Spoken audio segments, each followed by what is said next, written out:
In our previous videos, we were forecasting using Python and we were looking at trends over time. Now, you can also do forecasting where the variable that you're using to predict something is not time, but some other variable.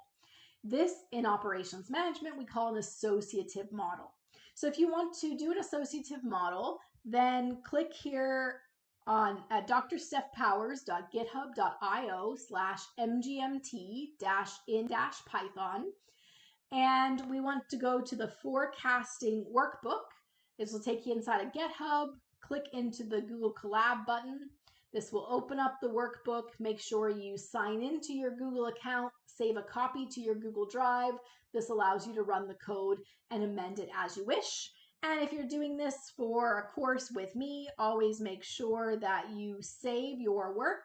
That way, when you turn things in, I'm getting a copy of what you created and not just the template that you've been provided. So we want to look at associative models. So let's suppose that we have sales data. Maybe we sell locks, security systems. And we think there's a relationship to the number of reported break-ins in the news. So here's our sales data. Here's the number of reported break-ins. And we can turn this into a table just to make things easier to see. So here's the list of sales and associated reported break-ins for, let's say, that week. Okay. So what we have is we no longer have a variable that is time. We now have break-in reports. That variable is our X. And we are predicting the number of sales. That's our Y. So the only difference between an associative model and the work that we've done previously is that we no longer have time. We now have another variable that's not time. Okay. Now, if you're going to do an associative model, the rest of the process is a linear regression process, just like we did for our linear trend. We need to import matplotlib.pyplot as PLT. We need sklearn.linearModel, and we need the linear regression function. We need to import numpy as NP so we can manipulate our data. So we import those. Now, if you recall, anytime you're using linear regression, you need to reshape the X data so that it can go in properly into that regression function. So we're going to take our X values, we're going to make that the break-in column from our lock table, and we're going to reshape it and we're going to turn it into an array. For the Y data, we're going to use our lock table, the column called sales, and again, we need to turn it into an array. So let's call those X and Y. Then we're going to label our model. We're going to use linear regression. We're going to fit X and Y for that model. And then we can call it B, or you can just call the coefficient. So model.coefficient. This is the slope of your formula. And then we need our intercept. You can call it A and then call it, or you can just say, give me the intercept from the model. So when you do that, what you have just done is you have just predicted sales, which is Y, is equal to, and our intercept is 7.13 plus, and then we have our slope here, 4.28, times X, which in this case is going to be your break-ins. So what that says is that our sales, when there's no reported break-ins, are 7. And then as there are more and more break-ins reported, the number of our sales goes up. And so for every additional break-in reported, we have 4.28 more sales. So when we plot this, we expect to see a line that is increasing. How well does this model fit? Well, you'll recall linear regression has a built-in R squared.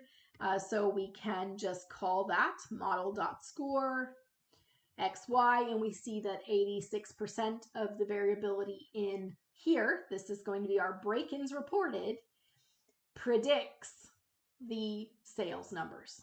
So instead of time, we have the number of break-ins reported. We need to predict some values. So we're going to take this linear model we've created and predict the Y values for the number of break-ins that we have given it.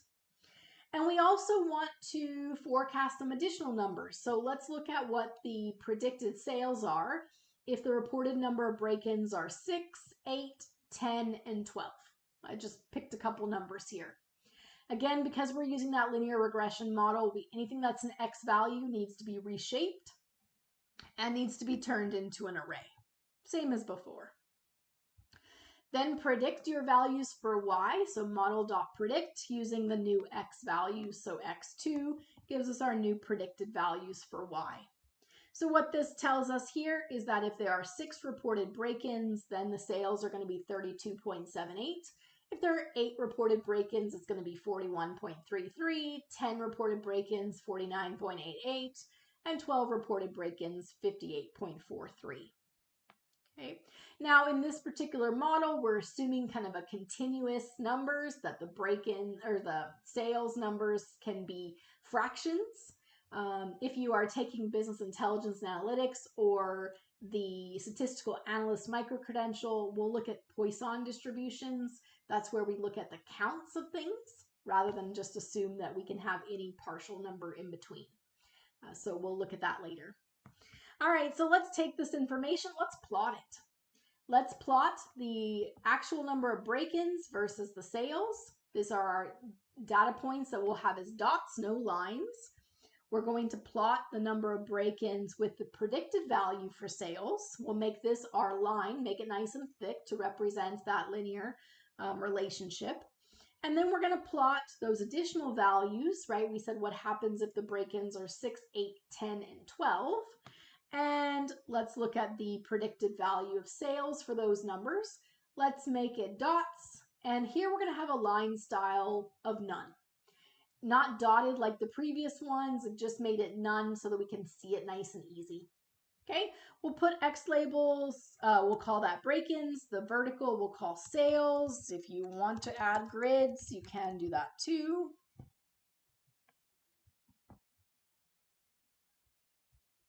So notice here we have break-ins on the horizontal. That's what we're using to predict sales. So sales is on the vertical. Our data is in blue. Our relationship, our fitted line here is in orange, and our predicted values are in green. So notice some of the predictions have a real life correspondence. So for example, we asked it to predict the number of sales when there are 6 reported break-ins. There was a real data point that went with 6 break-ins, that's here in blue, and our forecasted model predicts this one here in green. So when we are forecasting, we don't have to, especially when we're using associative models, we could pick numbers that are already covered. We can also pick ones that are outside. When you're doing forecasting with time series, when you're looking for trends over time, the emphasis there is to forecast the future. So all your new X2, all your X's that you're picking are going to be in the future. They're all going to be out here. If you're doing an associative model, the X2 values that you use to do some predictions might already be inside the model. Okay. And so we can then compare those to reality using MAD, MAPE, MSE, like we did in the other video related to forecasting accuracy. So associative models, we can use the same process we used with our time series. We can use our same measurements of forecasting error if we actually know we have new data not included to make the model. Let's say we have brand new data that says there were 6 break-ins, 10 break-ins, 12 break-ins. What's that one? 3 break-ins. And then we have new reports of sales that go with that new data. Then for those 4 points, or however many, sorry, I guess we have 4 points here, not 3, just 6, 8, 10, and 12. For the 6, 8, 10, and 12, we have new data, new sales to go with that. They were not, those data points were not used to generate the initial model. Then we can use the forecasting error in the MAD, MSE, and MAPE methods we saw in the other video. So whenever you're doing forecasting accuracy, don't use the data that was used to generate the initial model. Use new data for that. But with associative models, that new data doesn't all have to be at greater numbers.